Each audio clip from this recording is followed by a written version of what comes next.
The colony was quiet, too quiet. Lieutenant Aaron Callas moved carefully through the abandoned streets of Chiron 7, his boots crunching on the cracked concrete. The settlement had been thriving only a few months ago, a small outpost for mining and research, but now it was silent. Buildings were half-collapsed, and the wind carried a faint, metallic scent that made Aaron wrinkle his nose. His scanner hummed softly in his hand, blinking with a faint blue light. It showed no life forms, at least none that it could detect. Still, Aaron didn't relax. Something felt off. The air itself seemed heavier here, charged with an energy he could not name.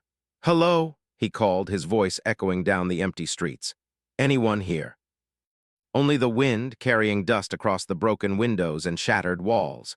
He took a cautious step forward.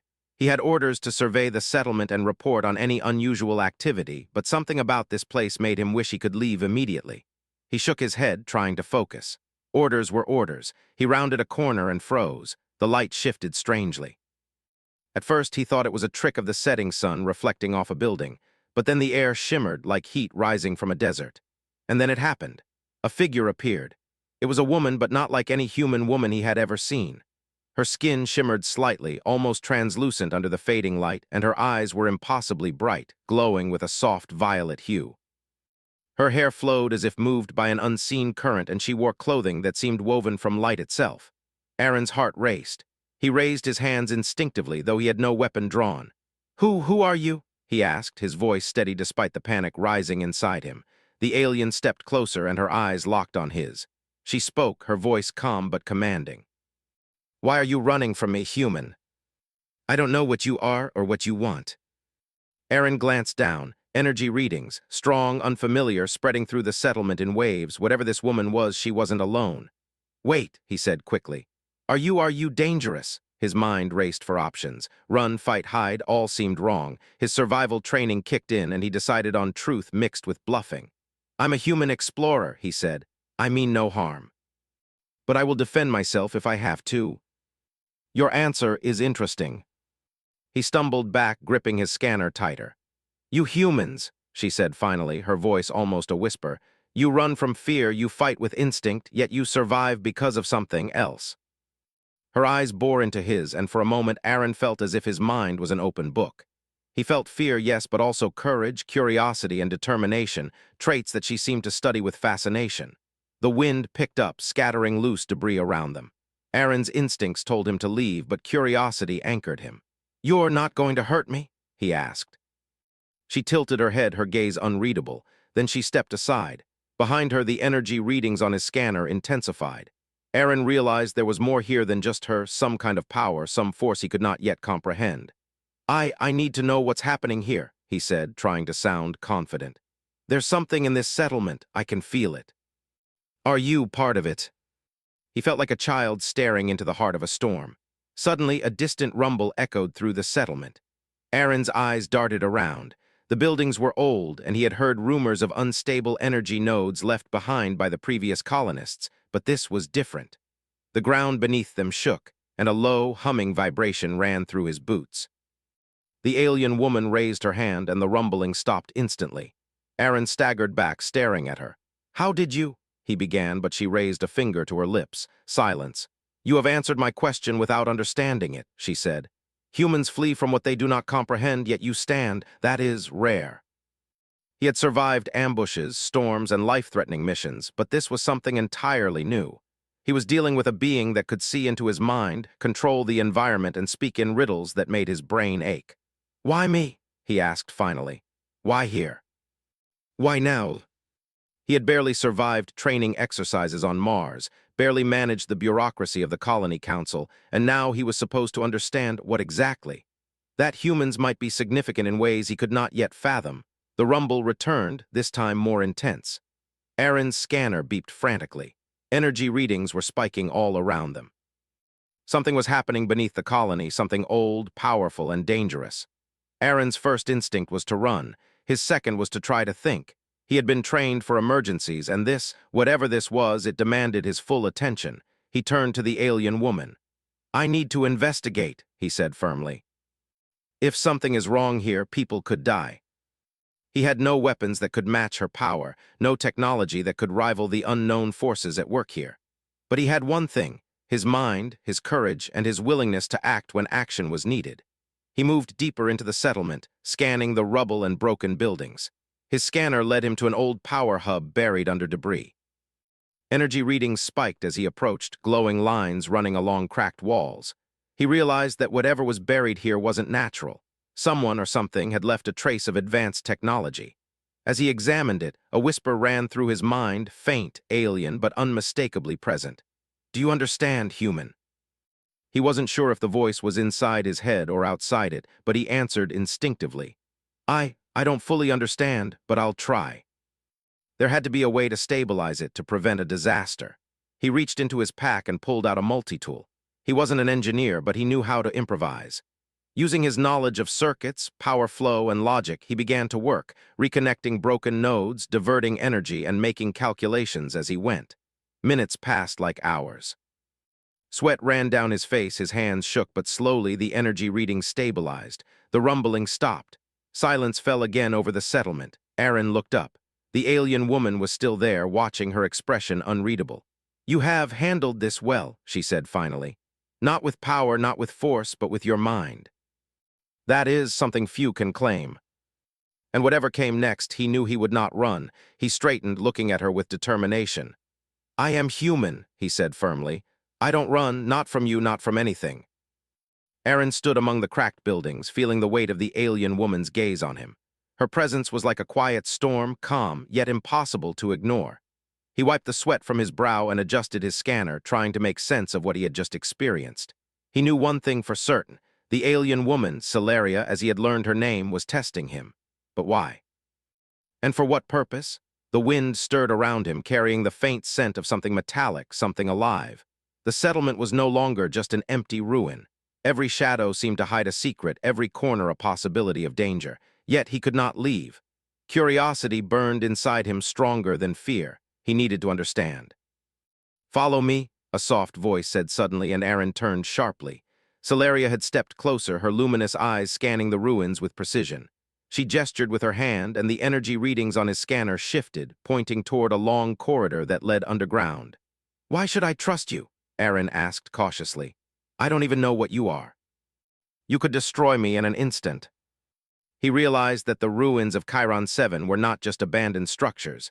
They were built atop an ancient power source, one far older and more advanced than human technology. "You humans think you are clever because you build machines," Celeria said, her voice echoing softly in the tunnel. "But cleverness is not the tools you use. It is the choices you make, the risks you take, and the courage you show when all else fails." The energy readings on his scanner spiked dramatically. "What is this place?" he asked, stepping carefully across the floor. "This technology, it's beyond anything humans have ever made." That explained the tremors, the unstable energy. But it also meant that someone or something had been here before him, possibly leaving traps or warnings. "You will face trials," she continued. "Not tests of strength, not contests of survival, but trials of mind, of empathy, of insight. Your species has potential, but potential alone is not enough." "What kind of trials?" He realized that the energy was unstable. If it surged too much, it could collapse the entire settlement. He glanced at Celeria. "What do you want me to do?" he asked. "Stabilize it," she said simply. "But do not rely on what you know. Think like a human, not like an alien. That is your strength." He was alone in the chamber, faced with technology he could barely comprehend, yet he felt an odd sense of confidence. Celeria had not given him instructions on how to manipulate the circuits. She had given him a choice, a challenge. That was human ingenuity at work, improvisation, quick thinking, and determination. He knelt, examining the energy nodes, and traced the flow with his fingers. He noticed that certain circuits were overloaded while others were dormant. Using his scanner, he mapped the nodes and calculated the safest path for energy redistribution. He grabbed his multi-tool, soldering connectors and redirecting power where it was most stable. Minutes passed. Sweat ran down his face. Sparks flew from misconnected wires, and the chamber trembled with energy surges. At one point, he nearly dropped the tool, but he caught it and pressed on. His mind worked faster than ever, combining logic, instinct, and intuition. Celeria observed silently, her eyes following every movement, but she did not intervene.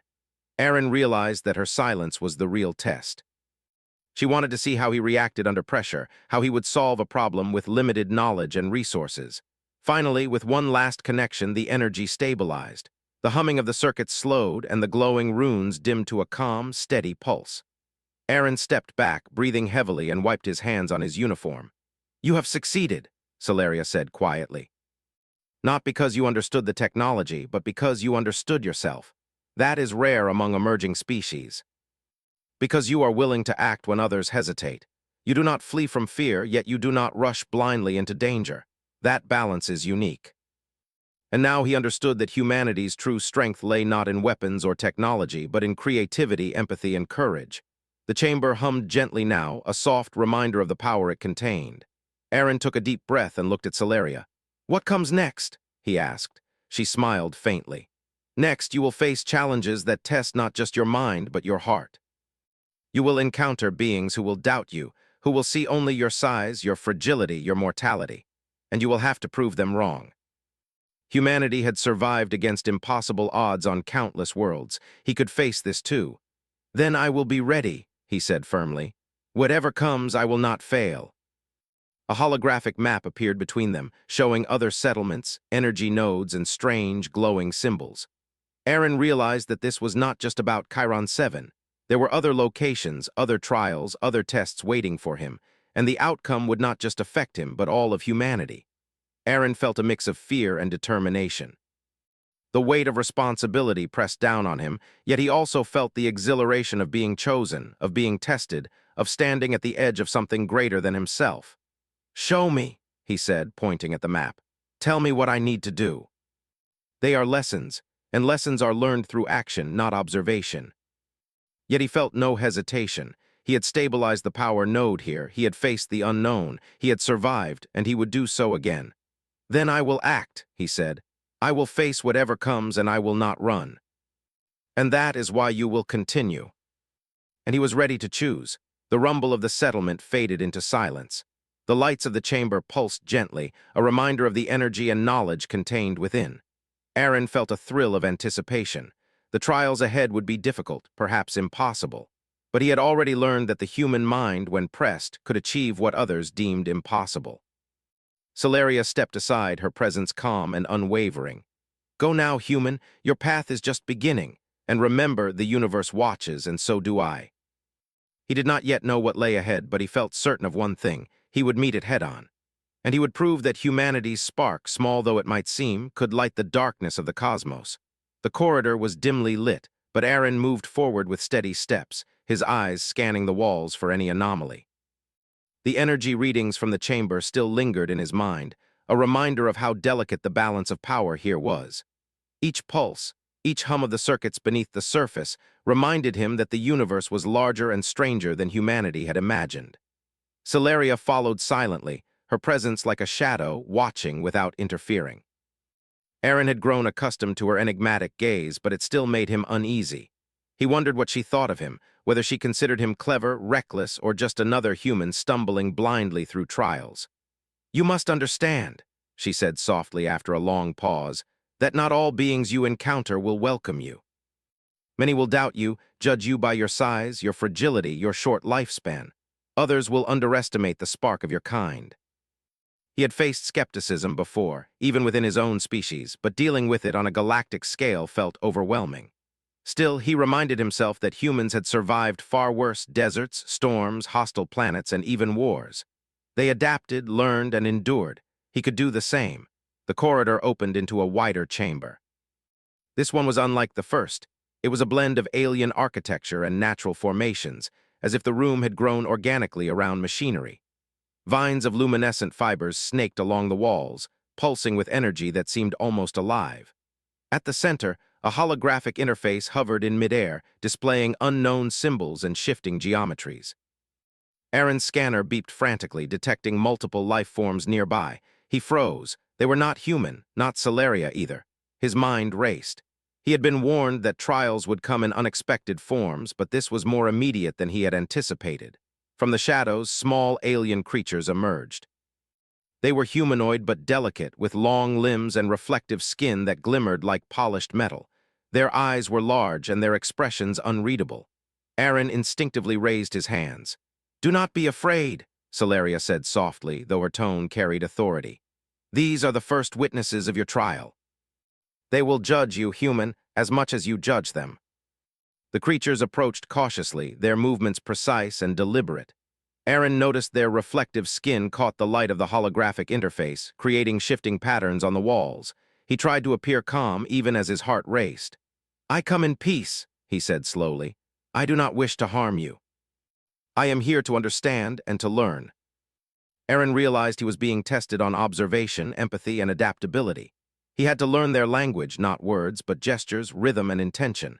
He mimicked carefully, paying attention to subtle cues. After several attempts, the creature's posture relaxed. The others followed suit, creating a harmony that resonated through the chamber. Celeria watched, her eyes narrowing slightly. "You adapt well, human. That is your advantage." Aaron stumbled back as a wave of power shot across the floor, vibrating the walls and sending sparks flying. The creatures hissed, retreating slightly, their reflective skin flashing in warning. "What now?" Aaron shouted, ducking under a falling cable. "What is happening?" "This is a simulation of external threats designed to test your problem-solving under pressure. You must stabilize the environment while protecting the observers. Use your mind, human. That is your weapon." He ran to the closest one, connecting wires and rerouting circuits using logic, instinct, and improvisation. Sparks flew, and a sharp arc of electricity threatened to hit him, but he jumped aside just in time. The creatures watched silently, their large eyes tracking every movement. Aaron realized that failure was not just personal, it would affect their perception of humanity. He had to succeed not only for himself but for all humans. Minutes passed like hours. Sweat ran down his face and his arms ached from the constant adjustments. He worked furiously, stabilizing nodes, diverting energy, and recalibrating the holographic interface. Slowly, the surges subsided. The alarm ceased. The energy flowed smoothly once again. The creatures stepped closer, their movements careful and deliberate. They communicated through gestures, signaling approval. Aaron mirrored them, feeling a strange sense of connection. He had earned a fragment of their respect. Celeria's voice cut through the tension. "Well done, not by strength, not by power, but by observation, adaptation, and courage. That is what defines your kind. You have proven that today. Next," she said, her voice calm but firm, "you will encounter beings who do not wish to see you succeed. They will test your trust, your patience, and your ingenuity. Some will challenge you openly, others will try to manipulate you. You must discern their intentions while remaining true to yourself." Humanity had a history of survival against impossible odds. He could face this, too. The creatures around him remained still, observing silently. He felt a strange sense of camaraderie, as if they were testing him not to harm him but to understand him. He realized that Celeria's trials were not just about strength or skill, but about demonstrating the very essence of what it meant to be human: empathy, courage, and adaptability. A distant rumble echoed through the chamber. Aaron stiffened. The energy nodes had stabilized for now, but something else was moving beneath the surface, something large, powerful, and unpredictable. He glanced at Celeria. "You feel it too?" he asked. "I do," she said. "That is the next test. It will come soon, and it will demand everything you have learned and more. Be ready, human." Humanity had faced extinction-level threats before, and they had endured.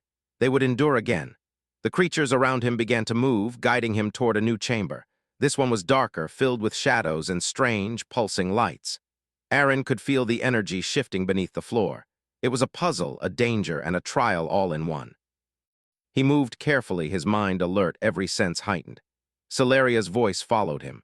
"Remember, human, observation, empathy, courage, ingenuity, that is your path. Trust in yourself, and you will survive." He had learned that the human spark was not in weapons or brute strength, but in the mind and heart. And now he would need both more than ever. As he stepped into the new chamber, the shadows shifted, revealing a complex labyrinth of energy streams and alien devices. Aaron's pulse quickened, but he did not falter. He had faced fear before, and he had survived. He would do so again. The creatures watched silently, their large eyes reflecting the strange lights. They were witnesses, observers, and perhaps judges. But Aaron felt no intimidation. He had learned that humans could shine even when others doubted them. That spark, small but fierce, was enough to light the darkness of the universe.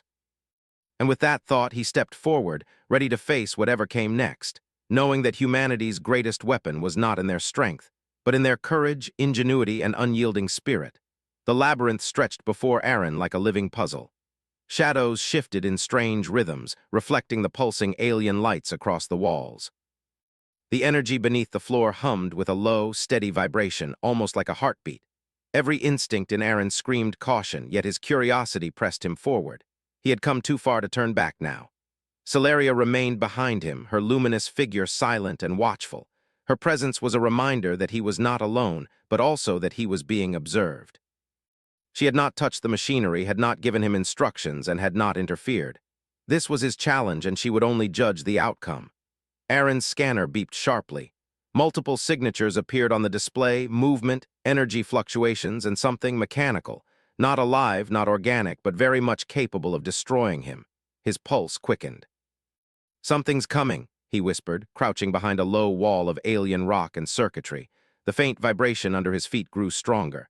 The air itself seemed to thrum with energy, charged and dangerous. Celeria's voice broke the tense silence. "You will not face it alone, human, but you must act. Observation and courage are now one." He had faced dangerous machinery and hostile creatures before, but this was different. This was a test of both mind and reflex, a trial designed to push him beyond his limits. He glanced at the holographic interface he had stabilized earlier. It flickered faintly, showing patterns he did not fully understand. He would need to improvise. The first threat appeared. A large, sleek machine, shaped like a cross between a predator and a tank, glided into the chamber. Its metallic body gleamed under the alien lights, and glowing red sensors scanned the room. Aaron ducked, pressing against the wall. He could feel the vibrations as it moved closer, each step shaking the floor. "Do not panic," Celeria's voice echoed softly in his mind. "Analyze, adapt, survive." He grabbed a loose piece of metal from the floor and threw it across the chamber. The machine's sensors tracked it immediately, pausing as if confused.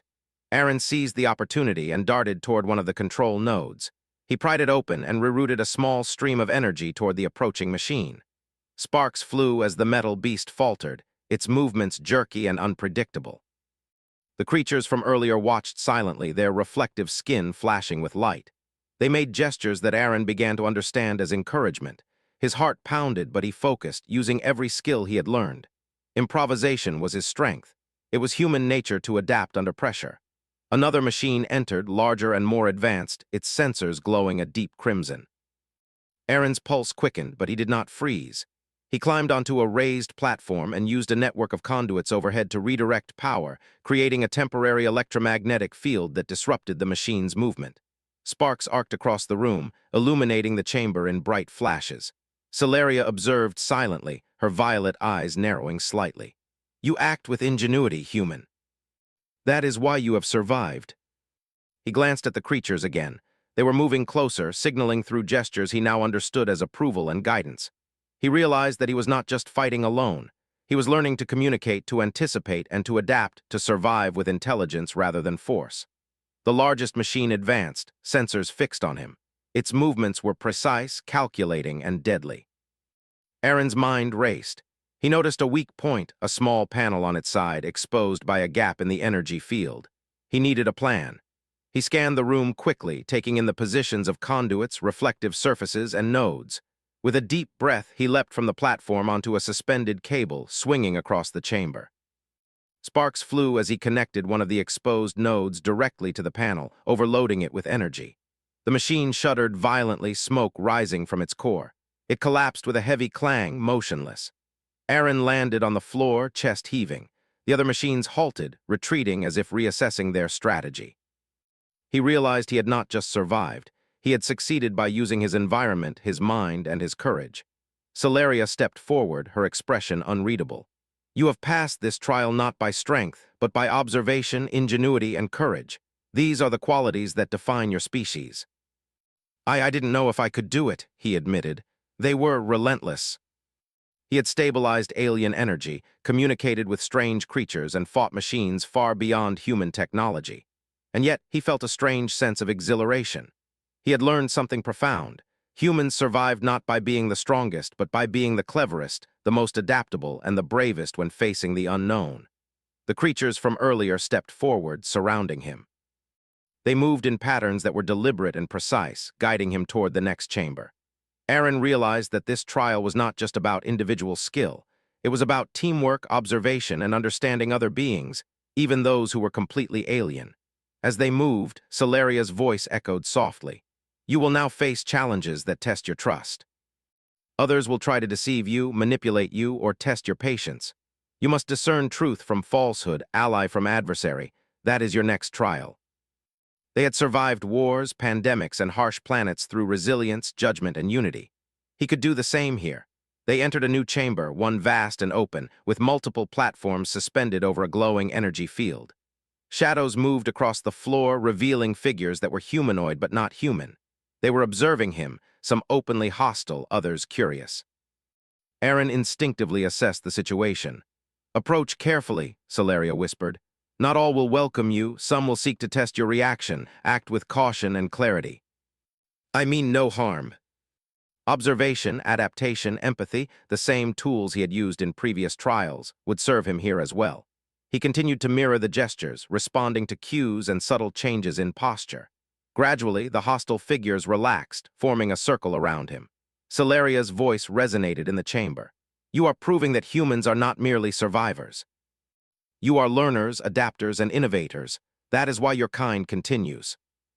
Shadows elongated, energy surged, and one of the platforms collapsed into the glowing field below. Aaron reacted instinctively, grabbing a conduit and swinging to safety. Sparks flew, and the energy field pulsed violently, threatening to destabilize the entire chamber. He glanced at the humanoid figures. Some were frozen, others observing silently. He realized that he could not rely solely on their guidance. He had to act, relying on human ingenuity, courage, and quick thinking. Aaron assessed the energy conduits, noting weak points and potential paths for stabilization. He climbed a platform and connected several nodes, redirecting the energy in a controlled surge. Sparks arced across the chamber, illuminating the walls with bright flashes.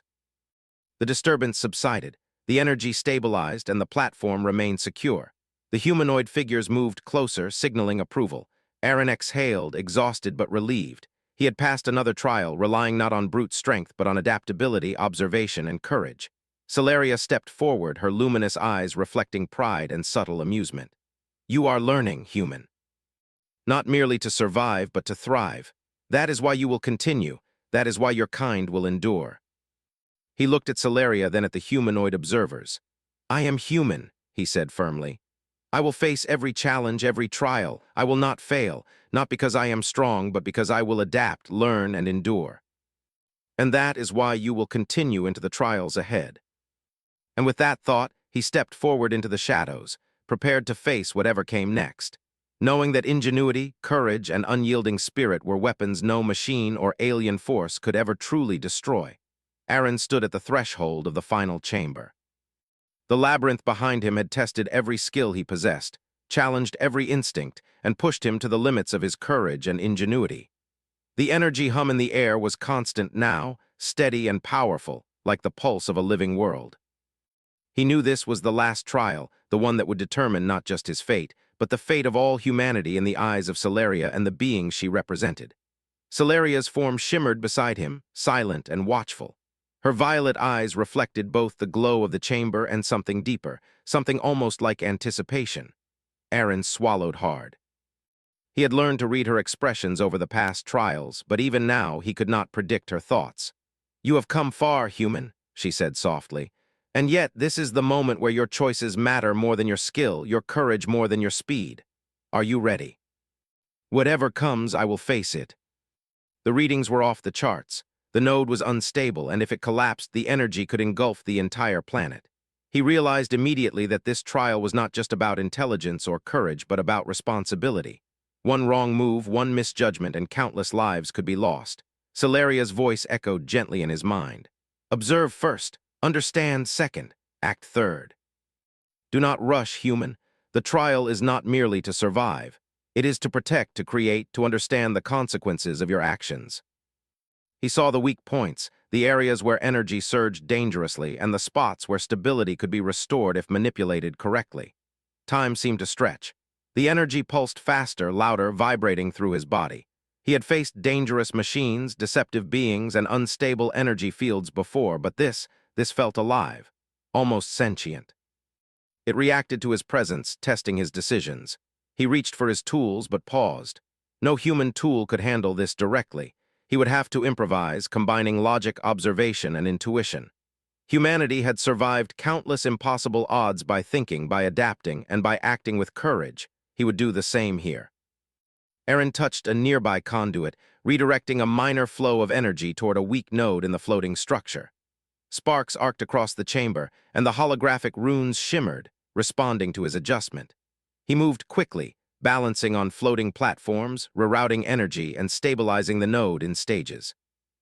Each step required careful observation, split-second judgment, and unwavering focus. Suddenly, a surge of power shot from the node, knocking him off balance. He fell, rolling across the platform and catching himself on a cable overhead. His heart pounded. The node pulsed wildly, threatening to explode. Aaron realized that this was the final test, a challenge designed to see whether humanity could remain calm under extreme pressure, act decisively, and make ethical choices in life-or-death situations. He paused for a moment, catching his breath. He remembered all the trials he had faced: the energy chamber in Chiron 7, the alien creatures that tested his empathy, the mechanical machines that challenged his ingenuity. Each trial had prepared him for this. Each trial had taught him the most important lesson: survival alone was not enough. Humanity's spark came from creativity, courage, empathy, and the willingness to act even when the outcome was uncertain. With renewed determination, he climbed back to the floating node. He observed the energy patterns again, this time seeing the rhythm, almost like a heartbeat. He reached out, placing his hands on the control points he had identified, and redirected energy precisely, balancing the flows to stabilize the structure. Sparks arced, holographic patterns shifted, and for a tense moment, nothing happened. Then, gradually, the node stabilized. The pulsing slowed, the glow became steady, and the entire chamber seemed to sigh with relief. Aaron stood panting, exhausted but triumphant. He had done it, not with brute strength, not with force, but with observation, courage, and human ingenuity. Celeria stepped forward, her eyes reflecting the light of the stabilized node. For the first time, she smiled fully, a soft, radiant smile that seemed to illuminate the chamber. "You have done what few could," she said.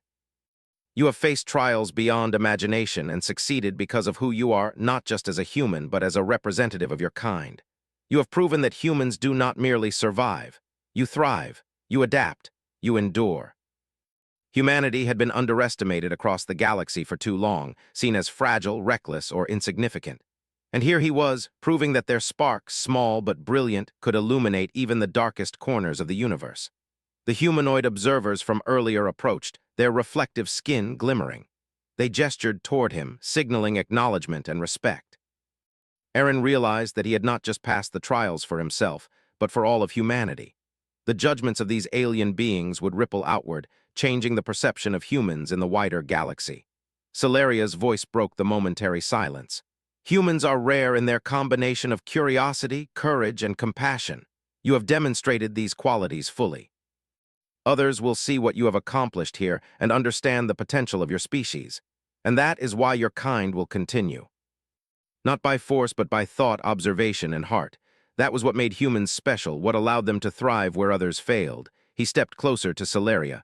"What happens now?" he asked. Do we join your people, or is this just a test?" "Your kind is being considered for integration into a wider community, a galactic collective that observes and interacts with emerging species. You have shown that humans are worthy, not because of power, not because of conquest, but because of insight, empathy, and the courage to act under impossible conditions." This was beyond any dream he had ever had, beyond any mission or ambition. But it was also daunting. Humans were still young among the stars, fragile and inexperienced. Yet he understood that humanity's greatest strength was not in dominance or weapons, but in spirit. He looked around the chamber at the observers, at the stabilized node, at the pulsing energy that seemed almost alive. "Then I accept," he said firmly. "I will do whatever it takes to show that humanity is ready. And that is why your kind will continue." He turned to leave the chamber, feeling the weight of responsibility settle on his shoulders. The trials had ended, but the real work was only beginning. Humanity's place in the galaxy was no longer a question of survival. It was a question of contribution, creativity, and leadership. He felt ready to face that challenge. As he stepped out of the final chamber, Celeria's voice echoed softly, almost a whisper. "And now, human, what will you teach us? What will your kind offer to the galaxy?" He thought of every challenge humanity had faced and overcome, every moment where they had refused to yield. "We will teach you that small sparks can ignite great fires," he said quietly but firmly. "We will teach you that courage, empathy, and ingenuity are weapons stronger than any army. We will teach you that even in a vast, dangerous universe, humanity can endure and inspire. The universe is watching, and now so are you." Humanity's journey among the stars was only beginning, and the trials he had faced were just the start. They would endure, they would adapt, and they would shine. With steady steps, he moved forward, ready to embrace the future and ready to show the galaxy the true spark of humanity.